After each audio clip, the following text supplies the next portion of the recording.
वो सो रहे थे। बोलिए सो रहे थे। हाँ, कौन सो रहा था? सी अवर जीसस।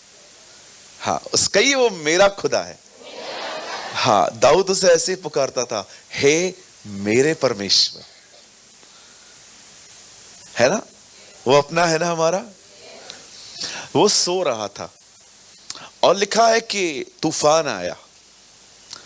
ये मत सोचिए कि जीसस रहेगा तो तूफान नहीं आएगा, आएगा। है ना, कुछ लोगों को लगता है ओ जीसस इज विथ मी, यीशु मसीह मेरे साथ आया, ये मास्क निकाल दिया, नहीं आएगा कोविड मेरे को, उतारो।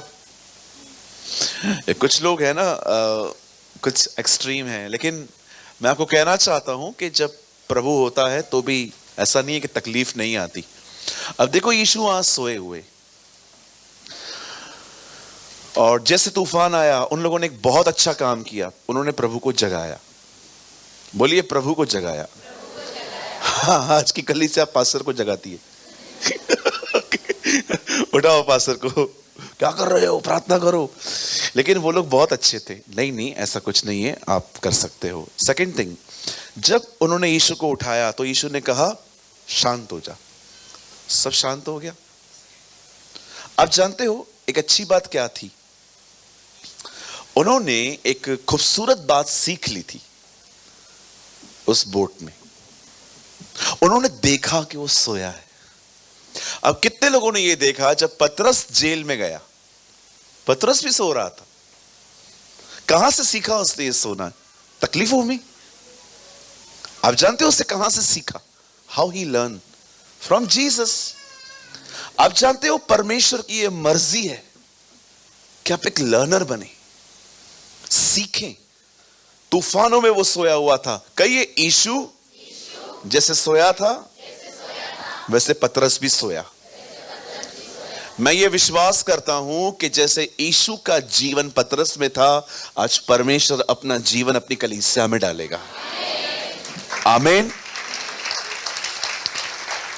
प्लीज वो कर्टन्स बंद कीजिए सब आपके पास मेरे।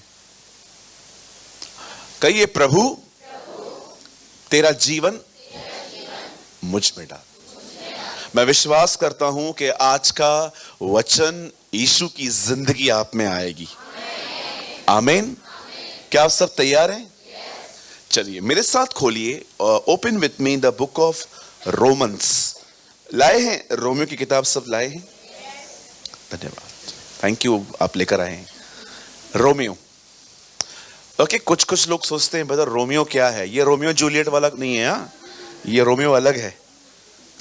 ये रोम शहर है जिसे हम रोमानिया भी कह सकते हैं, लेकिन ये रोमियो उन दिनों में रोम को कहा गया था। 16 अध्याय, चैप्टर 16।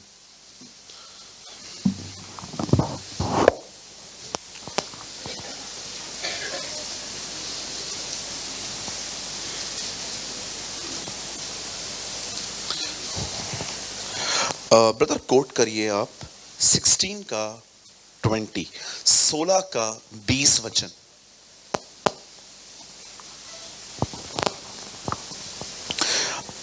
यहां लिखा है, शांति का परमेश्वर शैतान को तुम्हारे पांव के नीचे शीघ्र कुचल देगा। आमीन।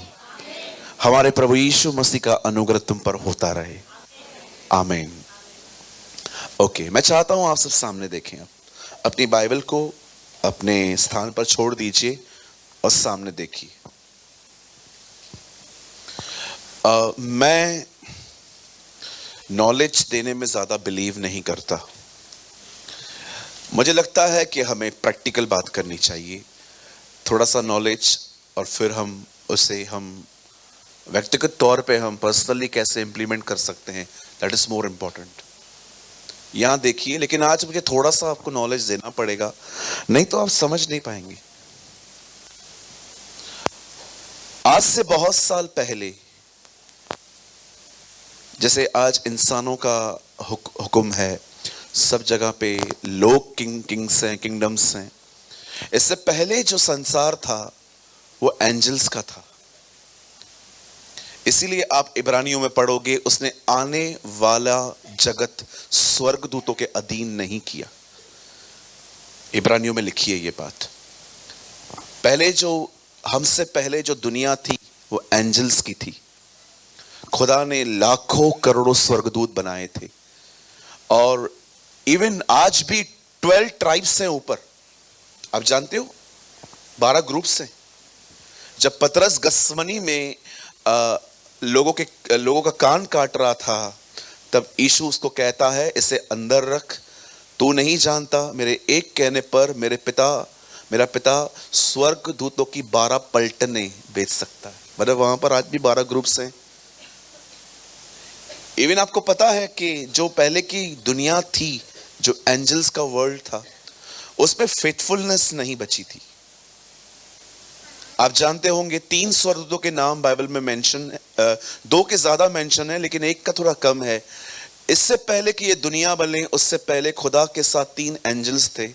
एक है गैब्रियल, इसे हिंदी में कहा गया है जिब्राइल। मैं आपको बताना चाहता हूं, ही इज अ मैसेंजर। वो संदेश देता है, मैसेज लेकर लोगों तक पहुंचाता है।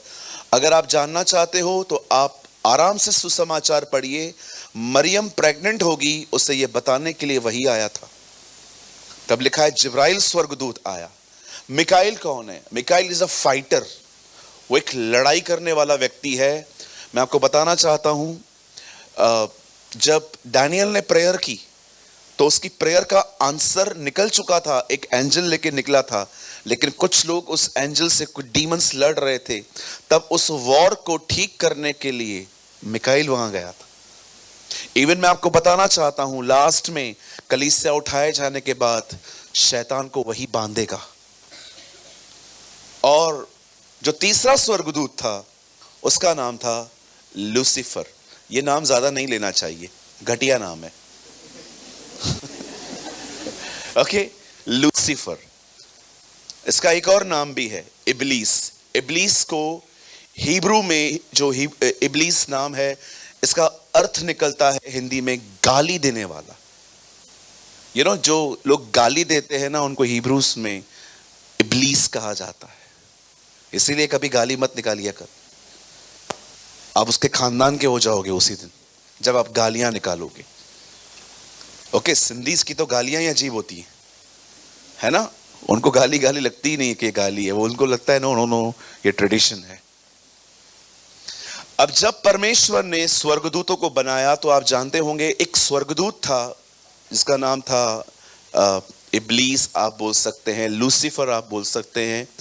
इस बंदे के दिमाग में कुछ ख्याल आए कि जहां खुदा है, मुझे उससे ऊपर जाके बैठना है। और परमेश्वर सर्वज्ञानी है, he is all knowing God, all powerful God. जब उसे पता चला कि एक यहां पर है, और उसने 1/3 लोगों को भरमा भी दिया है कि परमेश्वर के ऊपर जाके बैठना है, हमें अपना सिंहासन ऊपर रखना है। तब खुदा को यह बात जब पता चली, एक्चुअली वो जानता है, तब उसने उन्हें स्वर्ग से नीचे गिरा दिया। और आज वही डीमंस, वही दुष्ट आत्माएं। जब हम लोगों को कहते हैं यीशु मसीह के नाम से निकलो उनके अंदर से, तब वो ऐसे से करते हैं। ये वही फॉलन एंजल्स हैं। मुझे लगा कि आपको ये जानकारी होनी चाहिए कि आप किससे डील करते हो। These are the fallen angels। 1/3 जो गिरे हैं, ये वही हैं। प्रकाशित वाक्य में लिखा है, तब स्वर्ग में लड़ाई हुई और शैतान के लिए फिर वहां जगह न बची और वे नीचे गिरा दिए गए। प्रकाशित वाक्य में वो बात लिखी है, लेकिन वो बात उत्पत्ति की है, जेनेसिस की है। इसीलिए यीशु मसीह भी नए नियम में चेले जब आके कहते हैं हमने आपके नाम से दुष्ट आत्माएं निकाली, वो उन्हें कहता है मैंने शैतान को बिजली की नाई गिरता हुआ देखा। कब की बात है प्रभु? ये जेनेसिस, उत्पत्ति। और देखिए अब वो लोगों के अंदर जाकर कैसे उनसे बुराइयां करवाता है, और सारा दोष आप उस पर नहीं लगा सकते। आजकल तो आपको पता है, लाइट बंद होती है, शैतान पे जाता है ब्लेम। लाइट बंद कर दी उसने, वो क्यों बंद करेगा? एमएससीबी वालों ने बंद की। अगर बहनों का पैर भी स्लिप होगा तो बड़ी हील पे ब्लेम नहीं जाता है, ब्लेम जाता है शैतान ने गिराया। है ना? कई अपने पास वाले को हर चीज में वो शामिल नहीं है।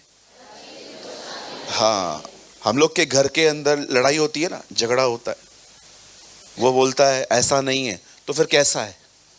मैं बोल रही हूं ऐसा नहीं है, तो कैसा है? डिस्कस मत कर, पूछो भी नहीं, हाँ मत पूछ। और फिर 5-10 मिनट के बाद कोई हमारे घर पे होता है, भाभी क्या हुआ? कुछ नहीं, शैतान शैतान हमारे घर पे शांति लेके। शैतान? वो चुपचाप से खड़े होकर सब देखता रहता है। घर पे भी नहीं आया हूं मैं अभी तक। कभी कभी वो ना चुपचाप से खड़े होकर देखता है। मुझे कभी कभी लगता है वो खुदा के पास जाके कहता होगा, कुछ खाया भी नहीं है, बिल मेरे नाम का क्यों फटता है बार बार? कुछ नहीं करता हूं मैं तेरे लोगों को, हर चीज में मेरे को ब्लेम। लाइट बंद होती है, मेरा नाम लिया जाता है, गिरते हैं, मेरा नाम लिया जाता है, टिकट नहीं लेते हैं, टीसी पकड़ता है, फिर बोलते हैं शैतान का काम है ये। अरे ये क्या है? हर जगह पे आप लोगों ने उसको इन्वॉल्व करके रखा है, हर जगह पे। भूकंप आएगा, बिल्डर ने बिल्डिंग ही कमजोर बनाई थी, वो गिर गई, देखो शैतान ने क्या किया। अरे शैतान ने क्या किया मतलब? हर जगह पे शैतान। जानते हो शैतान अवसर की ताक में रहता है।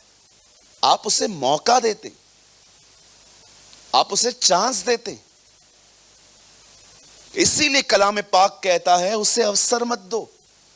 क्यों यीशु मसीह की जिंदगी में वो कभी काम नहीं कर पाया? जीसस ने कभी उसको होल्ड करने ही नहीं दिया अपने आप को। जानते हो आप और मैं कैसे उसके हाथ में आ जाते हैं? कई है जब हम उसे ट्यूनिंग करते हैं। बोलिए ट्यूनिंग। देखा था वो पहले रेडियो चलता था, सेट करने में 10 मिनट लगते थे, इधर उधर उधर इधर इधर उधर, कभी कभी ठक मार देते थे उसको कि यार चल ही नहीं रहा है। ट्यूनिंग करते थे। अभी तो अलग ही जमाना है, अभी तो सब सेट हो चुका है। We are living in a high technology world. हम एक ऐसी दुनिया में रहते हैं। लेकिन पहले आपने देखा था फ्रीक्वेंसी करने के लिए करना पड़ता था।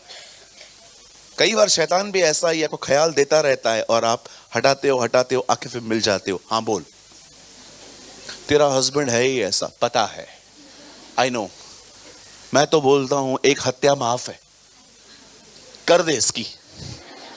वो तो मैं कर रही हूं, इसी तो सीआईडी देखती हूं रोज।